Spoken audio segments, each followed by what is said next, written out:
Welcome all of you to a new class. അപ്പോൾ ഇന്ന് നമ്മൾ ഡിസ്കസ് ചെയ്യാൻ പോകുന്നത് ബ്ലോക്ക് 2-ലെ യൂണിറ്റ് ഫസ്റ്റ് ആയിട്ടുള്ള artificial intelligence by Garrett സൗത്ത്വെൽ.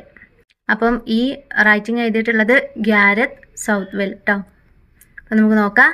Who is Garrett സൗത്ത്വെൽ?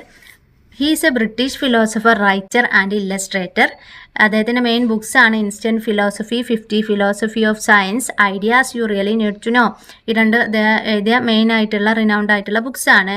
ഇദ്ദേഹം ഫോക്കസ് ചെയ്യുന്നത്, അദ്ദേഹത്തിൻ്റെ എഴുത്തിൽ എന്താണ് ഫോക്കസ് ചെയ്യുന്നത്? How technology affects modern human life and thinking. മനുഷ്യൻ്റെ ജീവിതത്തെയും നമ്മുടെ ചിന്താശേഷിയെയും എങ്ങനെ ഇന്നത്തെ കാലത്ത് ടെക്നോളജി അഫക്റ്റ് ചെയ്യുന്നുണ്ട് എന്നുള്ളതിൽ നമുക്കറിയാം എത്രത്തോളം എന്താണ് ടെക്നോളജി നമ്മുടെ ലൈഫിൻ്റെ ഭാഗമായി കഴിഞ്ഞു എന്നുള്ളത്. അപ്പോൾ അതിനെക്കുറിച്ചിട്ടൊക്കെയാണ് അദ്ദേഹം കൂടുതൽ എന്ത് ചെയ്യാറുള്ളത്, എഴുതാറുള്ളത്. അപ്പോൾ നമ്മുടെ ടോപ്പിക്കിൽ എന്താണ് മെയിനായിട്ട് പറയുന്നത്? Introduction to the topic first പറയുന്നത് എന്താണ് AI എന്ന് പറഞ്ഞാൽ എന്താണ്? ആർട്ടിഫിഷ്യൽ ഇൻ്റലിജൻസ്, നിർമ്മിത ബുദ്ധി എന്ന് പറഞ്ഞാൽ എന്താണ്? It is defined as the ability of a computer system to mimic human intelligence. മനുഷ്യൻ്റെ ബുദ്ധിയെ മിമിക്ക് ചെയ്യാൻ, മനുഷ്യൻ്റെ എല്ലാ സ്വഭാവ സവിശേഷതകളെയും മിമിക്ക് ചെയ്യാൻ ഒരു കമ്പ്യൂട്ടറിനുള്ള കഴിവിനെയാണ് നമ്മൾ എന്തെന്ന് പറഞ്ഞാൽ ആർട്ടിഫിഷ്യൽ ഇൻ്റലിജൻസ്, നിർമ്മിത ബുദ്ധി എന്ന് പറയുന്നത്. അപ്പോൾ അദ്ദേഹത്തിൻ്റെ റൈറ്റിങ്ങിൽ 2 ക്വസ്റ്റ്യൻസ് അറൈസ് ചെയ്യുന്നുണ്ട്. എന്തൊക്കെയാണ്? Can A computer think? എന്താണ്? ഒരു കമ്പ്യൂട്ടറിന് തിങ്ക് ചെയ്യാൻ കഴിയുമോ, ചിന്തിക്കാൻ കഴിയുമോ? അതുപോലെ തന്നെ can A machine B conscious? ഒരു മെഷീൻ എന്ത് ചെയ്യാൻ? കോൺഷ്യസ് എന്ന് പറഞ്ഞാൽ ബോധമുള്ളത് എന്നുള്ള അർത്ഥം. Can A machine B conscious? ഒരു മെഷീന് കോൺഷ്യസ് ആവാൻ കഴിയുമോ എന്നുള്ളതാണ്. അപ്പോൾ AI mimics human decision making and reasoning. അപ്പോൾ AI എന്ത് ചെയ്യുന്നു? നമ്മുടെ ഡിസിഷൻ മേക്കിങ്ങിന്, നമ്മുടെ തോട്ടിന് കാര്യങ്ങളൊക്കെ മിമിക് ചെയ്യാണ് ആര് ചെയ്യുന്നത്? AI ചെയ്യുന്നത്. അപ്പോൾ ഇത്രയാണ് എന്താണ് ആർട്ടിഫിഷ്യൽ ഇൻ്റലിജൻസ് എന്നുള്ളത് പറഞ്ഞു. ഇനി തിങ്കിങ് എന്താ, കോൺഷ്യസ്നെസ് എന്താണെന്നുള്ളത്, ചിന്തയും ബോധവും തമ്മിലുള്ള എന്താണ് വ്യത്യാസം? Machines do not think, they stimulate thinking. അപ്പോൾ ഇവിടെ പറയുകയാണ് മെഷീൻസിന് ഒരിക്കലും എന്ത് ചെയ്യാൻ കഴിയില്ല, ചിന്തിക്കാൻ കഴിയില്ല, തിങ്ക് ചെയ്യാൻ കഴിയില്ല. പക്ഷെ അവർ ചിന്ത എന്ത് ചെയ്യാൻ കഴിയും? പ്രേരിപ്പിക്കാൻ ആർക്ക് കഴിയും? മെഷീൻസിന് കഴിയും എന്നാണ് പറയുന്നത്. The programs are written by humans, machine follow instructions. കാരണം AI ഉണ്ടാക്കിയത്, ആർട്ടിഫിഷ്യൽ ഇൻ്റലിജൻസ് എന്ന സംഭവം, ഈ കോൺസെപ്റ്റ് ഉണ്ടാക്കിയത് മനുഷ്യനാണ്. ആ മനുഷ്യൻ എഴുതിയ നിർദ്ദേശങ്ങൾ അല്ലെങ്കിൽ പ്രോഗ്രാംസ് അനുസരിച്ച്, അല്ലെങ്കിൽ മനുഷ്യന് കൊടുത്ത ഇൻസ്ട്രക്ഷൻസ് അനുസരിച്ചാണ് AI വർക്ക് ചെയ്യുന്നത്. അപ്പോൾ intelligence in computers equal to extension of human intellect. പറഞ്ഞാൽ കമ്പ്യൂട്ടേഴ്സ് എത്രത്തോളം ഇൻ്റലിജൻസ് കാണിക്കുന്നുണ്ടോ, എത്ര നന്നായി പെർഫോം ചെയ്യുന്നുണ്ടോ, അതിനർത്ഥം എന്താണ്? മനുഷ്യൻ അത്രയും എന്താണ് അവൻ്റെ ഇൻ്റലിജൻസ് ഉപയോഗിക്കുന്നുണ്ട്, മനുഷ്യൻ അത്രയും എന്താണ് അഡ്വാൻസ്ഡ് ആയി എന്നുള്ളതാണ് അർത്ഥം. അപ്പോൾ മനുഷ്യനാണ് എന്ത് പ്രൈമറി പൊസിഷൻ ഉള്ളത് എന്നാണ് പറയുന്നത്. അപ്പോൾ errors in AI are due to human programming. അപ്പം AIയിൽ എന്തെങ്കിലും ആർട്ടിഫിഷ്യൽ ഇൻ്റലിജൻസ് എന്തെങ്കിലും തെറ്റായ ഇൻഫർമേഷൻസ് തരുന്നുണ്ടെങ്കിൽ, എന്തെങ്കിലും എറർ കാണിക്കുന്നുണ്ടെങ്കിൽ അതിനർത്ഥം എന്താ? മനുഷ്യന് ചെയ്ത ആ പ്രോഗ്രാമിൽ എന്താണ് തെറ്റ് വന്നത് കൊണ്ടാണ്. അപ്പോൾ ഇതാണ് ഇതിൽ പറയുന്നത്. എന്താണ്? മെഷീന് ഡു നോട്ട് തിങ്ക് ചെയ്യാൻ കഴിയില്ല, പക്ഷെ എന്താണ് ആ തിങ്കിങ്ങിനെ സ്റ്റിമുലേറ്റ് ചെയ്യാനേ കഴിയുള്ളൂ. പിന്നെ എന്താണ് who is Alan Turing and the Turing test? Alan Turing നടത്തിയിട്ടുള്ള ടെസ്റ്റാണ് ഇത്, ട്യൂണിംഗ് ടെസ്റ്റ്. അലൻ ട്യൂണിംഗ് ആരാന്ന് നോക്കാം. He is the British mathematician and AI pioneer. അദ്ദേഹത്തെയാണ് ഫാദർ ഓഫ് ആർട്ടിഫിഷ്യൽ ഇൻ്റലിജൻസ് എന്നറിയപ്പെടുന്നത് അലൻ ട്യൂണിംഗ് ആണ്. അപ്പം പൈനിയർ ഓഫ് AI ആരാണ്? അലൻ ട്യൂണിംഗ് ആണ്, ബ്രിട്ടീഷ് മാത്തമാറ്റീഷ്യൻ ആണ്. അദ്ദേഹം ഒരു ടെസ്റ്റ് കൊണ്ടുവന്നു, അതിൻ്റെ പേരാണ് ട്യൂണിംഗ് ടെസ്റ്റ്. അപ്പോൾ ഈ ട്യൂണിംഗ് ടെസ്റ്റ് എന്ന് പറഞ്ഞാൽ എന്താണെന്ന് വെച്ചാൽ മനുഷ്യന് കമ്പ്യൂട്ടറിനെ പോലെ എന്ത് ചെയ്യാൻ കമ്പ്യൂട്ടറിന് മനുഷ്യനെ പോലെ ചിന്തിക്കാൻ കഴിയുമോ എന്നുള്ളത് നോക്കാനാണ് അദ്ദേഹം എന്ത് ടെസ്റ്റ് നടത്തിയത്? ഈ ട്യൂണിംഗ് ടെസ്റ്റ് നടത്തിയത്. അദ്ദേഹം ഒരു പരീക്ഷണം എങ്ങനെ നടത്തുകയാണ്. എങ്ങനെ? അതിൻ്റെ ക്രമീകരണം 3 ആളുകൾ ഉണ്ടാവും ടെസ്റ്റിൽ. അതിൽ ഒരു മനുഷ്യനുണ്ടാവും, അതുപോലെ ഒരു മെഷീൻ മീൻസ് കമ്പ്യൂട്ടർ ഉണ്ടാവും, പിന്നെ ഒരു ജഡ്ജും ഉണ്ടാവും. അപ്പോൾ ജഡ്ജ് എന്ത് ചെയ്യുക? മനുഷ്യനോടും കമ്പ്യൂട്ടറിനോടും ഒരുപോലെ ടെക്സ്റ്റ് ചെയ്ത് കമ്മ്യൂണിക്കേഷൻ നടത്തുക. അപ്പോൾ എന്താണ്? ടൈപ്പിംഗ് വഴി മാത്രമാണ് ചോദ്യം ചെയ്യുന്നത്. അപ്പോൾ എന്ത് ചെയ്യും? മനുഷ്യനും ആരാന്നും യന്ത്രം ആരാന്നും കണ്ടെത്താൻ ശ്രമം നടത്തും. അപ്പോൾ എന്താണ്? യന്ത്രം മനുഷ്യനെ പോലെ സംസാരിക്കുകയും പ്രതികരിക്കുകയും ചെയ്താൽ എന്താണ് ചെയ്യുന്നുണ്ടെങ്കിൽ, സീൻ എന്താണ് അത്രത്തോളം കുഴപ്പിക്കാൻ കഴിയുന്നുണ്ടെങ്കിൽ അതിനെന്താ നമുക്ക് എന്തെന്ന് പറയാം? ബുദ്ധിയുള്ളത് ആണ് എന്ന് കണക്കാക്കാം. അതാണ് ഈ ടെസ്റ്റ് എന്ന് പറയുന്നത്. അപ്പോൾ ഈ ടെസ്റ്റിൻ്റെ ലക്ഷ്യം എന്താണെന്ന് വെച്ചാൽ യന്ത്രങ്ങൾ മനുഷ്യനെ പോലെ പ്രതികരിക്കുന്നുണ്ടോ, ചിന്തിക്കുന്നുണ്ടോ, ചോദ്യങ്ങൾക്ക് അതുപോലെ ആൻസർ പറയുന്നുണ്ടോ എന്ന് തെളിയിക്കുക. അതാണ് ഇതിൻ്റെ ലക്ഷ്യം.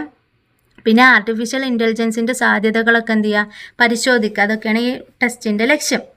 ഇപ്പം നമുക്കറിയാലേ, സിറി അലക്സ ഒക്കെ നമ്മളോട് സംസാരിക്കുമ്പോൾ അതിൻ്റെ പ്രതികരണങ്ങൾ എത്രത്തോളം, ഇപ്പം നമുക്കറിയാം ഒരു മനുഷ്യന് ഒരു ചെറിയ മാറ്റം ഉണ്ടാവില്ലേ, കറക്റ്റ് ഒരു ഹ്യൂമൻ റെസ്പോണ്ട് ചെയ്യണ പോലെ ആവില്ല ഇവർ ഉള്ളത് അല്ലേ, നമുക്ക് തന്നെ ഫീൽ ചെയ്തിട്ടുണ്ടാവും.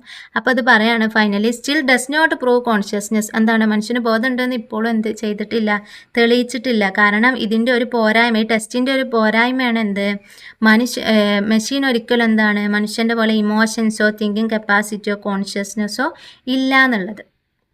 അപ്പോൾ ഇത്രേ ഉള്ളൂ ട്യൂണിങ് ടെസ്റ്റ്. പിന്നെ അദ്ദേഹം കൊണ്ടുവന്നൊരു മെഷീനാണ് യൂണിവേഴ്സൽ ട്യൂണിങ് മെഷീൻ എന്ന് പറഞ്ഞാൽ ഇദ്ദേഹം ട്യൂണിങ് കണ്ടെത്തിയതാണ്. Basis for modern computer programming. ഇന്നത്തെ ഈ കമ്പ്യൂട്ടർ പ്രോഗ്രാമിങ്ങിൻ്റെ ഒക്കെ ബേസ് എന്ന് പറയുന്നത് ഈ മെഷീനാണ്. It could stimulate the logic of any computer algorithm. ഇതെന്താണ്, ഏതൊരു കമ്പ്യൂട്ടർ ആൽഗരിതത്തിൻ്റെ ലോജിക്ക് എന്താണ് സ്റ്റിമുലേറ്റ് ചെയ്യാൻ ഇതിന് കഴിയും. അപ്പം ഇതാണ് ഈ ഒരു ട്യൂണിങ് മെഷീൻ കണ്ടെത്തിയതാണ് ഈ AI ഡെവലപ്മെൻറ്റിൻ്റെ ഫസ്റ്റ് സ്റ്റെപ്പ്, മേജർ സ്റ്റെപ്പ് എന്ന് പറയുന്നത്. പിന്നെ നമ്മൾ എക്സാമിന് ചോദിക്കണ ഈ ടോപ്പിക്, ഇതിലുള്ള പ്രധാനപ്പെട്ട ടോപ്പിക്കാണ് എന്താണ് ഡീപ്പ് ബ്ലൂ പ്രൊജക്റ്റ് എന്താണ്. Deep blue project was a research project developed by the American company IBM in the 1990s. നടത്തിയ ഒരു റിസർച്ച് പ്രോജക്റ്റ് ആണ്.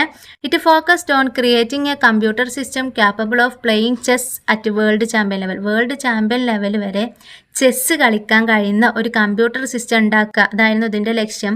The main goal was to show how artificial intelligence could be used in logical strategic thinking. അപ്പോൾ നമുക്കറിയാം ഒരുപാട് logically think ചെയ്തിട്ട് കളിക്കേണ്ട ഒരു ഗെയിമാണ് chess. അപ്പോൾ ആ ചെസ്സ് മനുഷ്യനുമായിട്ട്, അപ്പോൾ മനുഷ്യൻ്റെ തിങ്കിങ് കപ്പാസിറ്റിനെ പോലെ ഒരു കമ്പ്യൂട്ടറിനെ ആക്കുക എന്നുള്ളതാണ്. അപ്പോൾ ആ കമ്പ്യൂട്ടറിന് എന്തിന് കഴിയും, ആ ചെസ്സ് എത്രത്തോളം എഫക്റ്റീവായിട്ട് കളിക്കാൻ കഴിയും എന്നുള്ള ആ ഒരു ലക്ഷ്യത്തിൽ കളിപ്പിക്കാൻ വേണ്ടിയിട്ട് ഉണ്ടാക്കിയിട്ടുള്ള ഒരു പ്രൊജക്റ്റ്, അതായിരുന്നു ഇതിൻ്റെ ലക്ഷ്യം. അപ്പോൾ ഇതിൻ്റെ കീ ഫാക്ട്സ് നോക്കാം. പർപ്പസ് എന്താണ്, to build a computer that could challenge and beat the world's best chess players. ഇതിൻ്റെ ലക്ഷ്യം എന്താ, ഒരു കമ്പ്യൂട്ടർ ഉണ്ടാക്കുക. ആ കമ്പ്യൂട്ടറിന് എന്തിനു കഴിയണം, ലോകത്തിലെ തന്നെ ബെസ്റ്റ് ചെസ് പ്ലെയർ ആയിട്ടുള്ളവരെ പരാജയപ്പെടുത്താൻ കഴിയണം. അങ്ങനെയുള്ളൊരു കമ്പ്യൂട്ടർ, അങ്ങനെ പ്രോഗ്രാംസ് സെറ്റാക്കിയിട്ടൊരു കമ്പ്യൂട്ടർ ഉണ്ടാക്കുക എന്നുള്ളതാണ് ഇതിൻ്റെ പർപ്പസ്. അത് പ്രൂവ് ചെയ്തു എന്ന് in 1997 deep blue defeated Gary Kasparov, the raining world chess champion. World chess champion ആയിട്ടുള്ള ഗ്യാരി കാസ്പറോവിനെ ഈ കമ്പ്യൂട്ടർ എന്ത് ചെയ്തു, ഈ ഡീപ്പ് ബ്ലൂ എന്നുള്ള കമ്പ്യൂട്ടർ പരാജയപ്പെടുത്തി. ഹൗ ഇറ്റ് വർക്ക്ഡ്, എങ്ങനെയാണ് ഇത് വർക്ക് ചെയ്തത്. Deep blue used brute force calculation evaluating millions of chess moves per second. അപ്പോൾ മില്യൺസ് ഓഫ് ചെസ് മൂവ് ഒരു സെക്കൻഡിൽ നടത്താൻ കഴിയുന്ന അത്രത്തോളം സ്പെഷ്യൽ ഹാർഡ്വെയറും സോഫ്റ്റ്വെയറും ഒക്കെ ഉപയോഗിച്ചിട്ട് സെറ്റാക്കിയിട്ടുള്ള ഒരു കമ്പ്യൂട്ടറാണ് ഇത് ഡീപ്പ് ബ്ലൂ എന്ന് പറയുന്നത്. അപ്പം ഇതിൻ്റെ കൺക്ലൂഷൻ എന്താണെന്ന് ചോദിച്ചാൽ, the Deep Blue project was മൈൽ സ്റ്റോൺ ഇൻ ആർട്ടിഫിഷ്യൽ ഇൻ്റലിജൻസിൻ്റെ ഒരു നാഴികക്കല്ലാണ് ഏതും Deep Blue project. Showing the power of machines in problem solve. അപ്പം ഇതിൽ നിന്ന് എന്ത് മനസ്സിലാക്കി, പ്രോബ്ലം സോൾവിങ്ങിലും മെഷീൻസിന് കഴിവുണ്ട് എന്നുള്ളത്. But also highlighting that computer still lack true consciousness or human like intelligence. പക്ഷെ എന്നിരുന്നാലും ഇത് പറയുകയാണ് മനുഷ്യനെ പോലെയുള്ള ചിന്താശക്തിയോ അല്ലെങ്കിൽ ബോധമോ വിവേകമോ ആർക്കില്ല, മെഷീൻസിന് ഇല്ല എന്നുള്ളതാണ് ഇതിൻ്റെ കൺക്ലൂഷൻ. പിന്നെ പറയണത് വീക്ക് AI എന്താണ്, സ്ട്രോങ് AI എന്താണെന്നുള്ളത്. എക്സാമിൽ ചോദിക്കാനുണ്ട് difference between weak AI and strong AI.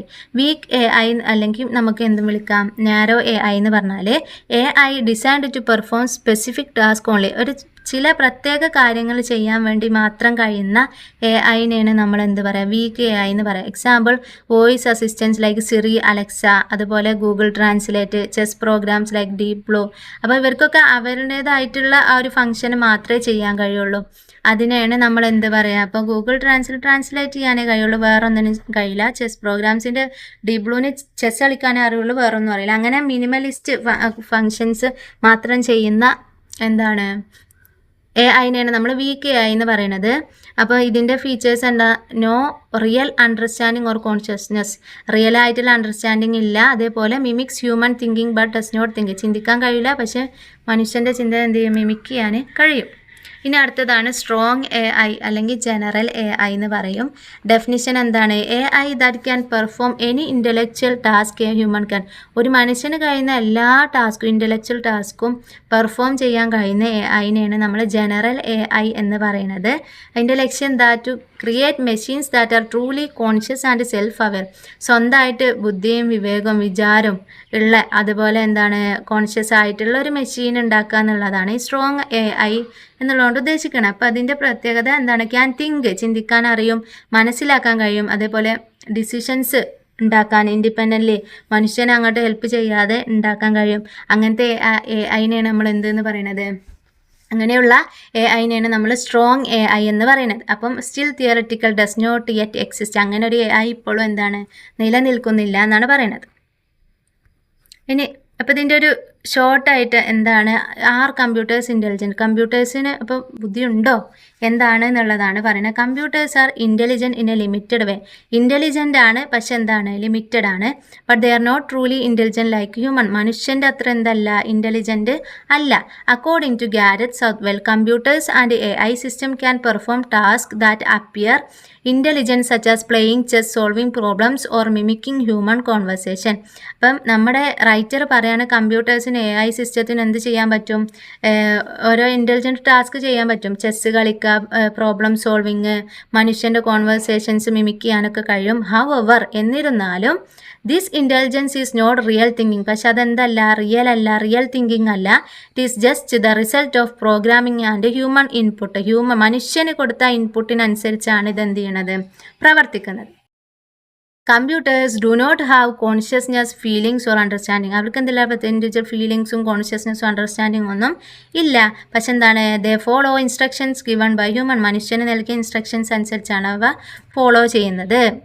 പിന്നെ അതിൻ്റെ conclusion, computers are intelligent performing task but they do not truly think or understand. വീണ്ടും വീണ്ടും പറയുകയാണെ അവർ ഇൻ്റലിജൻ്റ് ആണ്, ടാസ്ക് ഒക്കെ പെർഫോം ചെയ്യും, but do not truly think or understand. Truly എന്ത് ചെയ്യില്ല, യഥാർത്ഥത്തിൽ ചിന്തിക്കുകയോ കോൺഷ്യസോ അല്ലെങ്കിൽ മനസ്സിലാക്കുകയോ ഇല്ല എന്നുള്ളതാണ് ഇതിൻ്റെ ഇത്. അപ്പം ഇനി കീവേഡ്സ് നമ്മൾ എന്തൊക്കെ പറഞ്ഞു? ആർട്ടിഫിഷ്യൽ ഇൻ്റലിജൻസ് എന്താണെന്ന് പറഞ്ഞു. ഫസ്റ്റ് ഡീപ് ബ്ലൂ പറഞ്ഞു, യൂണിവേഴ്സൽ ട്യൂണിങ് മെഷീൻ പറഞ്ഞു.